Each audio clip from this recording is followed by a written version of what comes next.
is not my own story. I have very vivid dreams, and often I'm in the body of another person altogether. This is Dottie's story. I had this dream in Boston. Daddy reached for her, held her long fingers in his rough hand. Mama looked at him warily and syrupy said, "Honey now, I'm in the middle of cooking your dinner."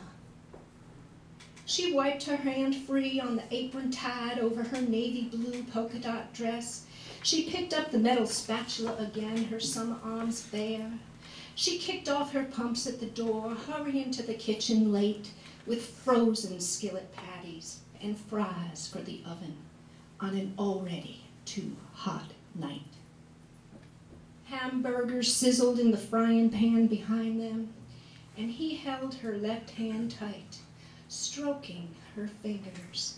When he came to her wedding band, he reminded her, "We made certain vows now, didn't we?" I looked up from the table where I sat coloring. I did not like when Daddy got that tone. Mama didn't either, and she tried to wriggle her hand free, but before she could, he grabbed hold of that ring finger, and he broke it. Water came to Mama's eyes as she screamed, pushing me up out of my chair. I clenched my fist full of crayons. I clenched my fist so tight so Daddy couldn't get at my fingers.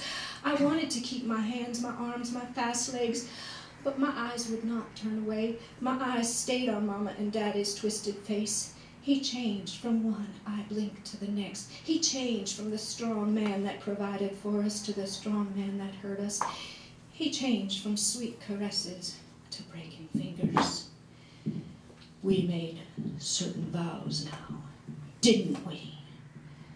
The meat sizzled and hot grease popped, splattering on the shiny white stove. She'd get in trouble for that, I thought.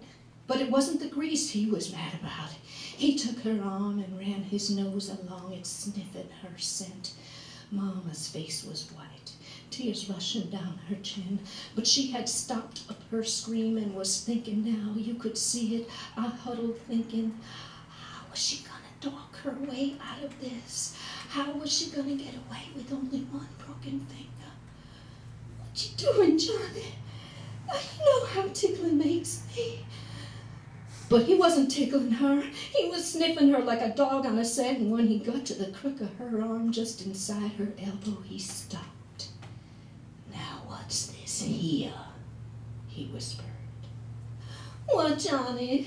Mama sobbed. "What?" It was hurting more than she could hold back. "Why, this here scent, sweetie. This ain't your scent I smell here. No. This here scent is a man's scent. A man who had your arms wrapped around him." Daddy's eyes wild, fixed on that spot, his hand gripped, crushing her fingers, Mama's ring finger turning blue, and her face changing too. Something came over her from far away, snapped into her head, and started protecting her, gave up trying to wriggle her hand free. Instead, she took her hand that gripped the spatula and started beating his face. It must have been hot, or it must have been sharp, because he flinched. He flinched enough to let go his grip, enough that she ran for the hall, but she did not make it. He grabbed the ties of her apron and yanked her back, the knot tightening round her waist, her hair flipping forward in her face. I saw her eyes straight on me, and I knew what they were saying. They were screaming, "Help!" Her mouth didn't move, but I heard it. I heard it in my head, and my feet started moving. He didn't see me, his eyes all on her, and his mouth busy hollering those words, those words. "We made certain vows, Doris. Doris," he hissed, "and you have broken them." I whisked away from there. I whisked out of the room like an invisible broom. I looked down at my feet pajamas slipping out the back, let the screen door close quiet. Daddy shouting, "You always asking for it, Doris!" But Mama wasn't asking for it, although Daddy always said so. I ran across the dock driveway, through the neighbor's back door. I didn't knock, and them surprised to see me in my foot pajamas standing on their kitchen floor, my tight fist full of crayons. Lori's mama at the sink washing dishes, big old yellow gloves squeaking on her hands, took one look at me, and she was on her knees ripping gloves off and asking, "Honey, what you crying for? You look like you just seen a monster." Crying? I didn't even know I was. But when I opened my mouth to speak, my throat closed and opened in pits, and I could only get words out between gasps. "My mama! My mama! Call the policeman! My mama did something, and my daddy has his belt around her neck." My best friend Lori stood there staring like she didn't know who I was, why I wasn't just being her normal shadow who followed her from room to room and game to game, followed her because I needed her to show me how to have fun. The puzzle on her face looked like it was beginning to pain her, while her mama on the phone told the operator, "Yes, it is an emergency, and yes, the police, and yes, the address is," and then to me, "What's your house number, honey?" Then, "Never mind, ours is 12, and they are just next door in the yellow house." Then, I don't know how, but I grabbed that phone from her, and I sobbed to the operator. "But it's dark out, and you can't tell it's a yellow house, because it looks like all the other houses, and it's not like all the other houses, and it's not like all the other daddies, and you better hurry, because he has his belt around her neck that was lifted up her skirt." And then I couldn't talk no more. And Lori's mama took the phone, staring at me like I was different, while she said real soft into the phone, "You better hurry, or it'll be too late."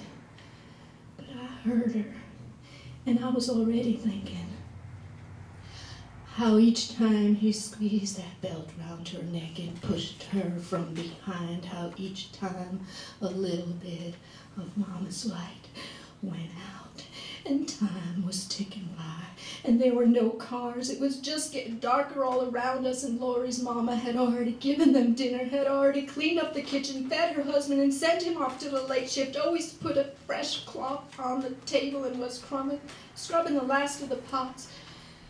My mama was late getting dinner, and I know those hamburgers were burning in the pan, and she'd never have to watch it again. My belly grumbled, my throat clenched, and suddenly all I could think about was breathing.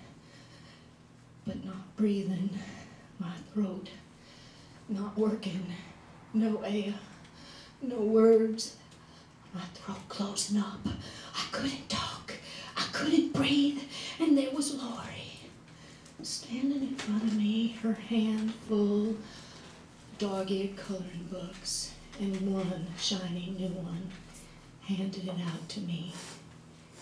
"You want to color, Dottie?" she asked me.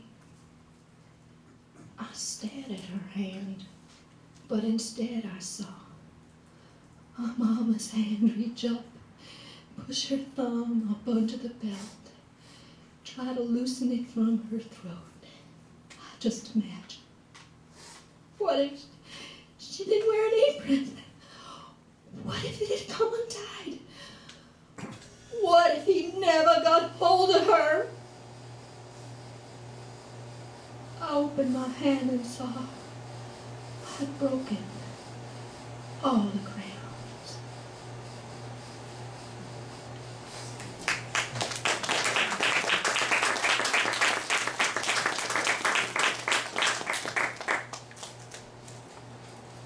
I hope you never have dreams like that.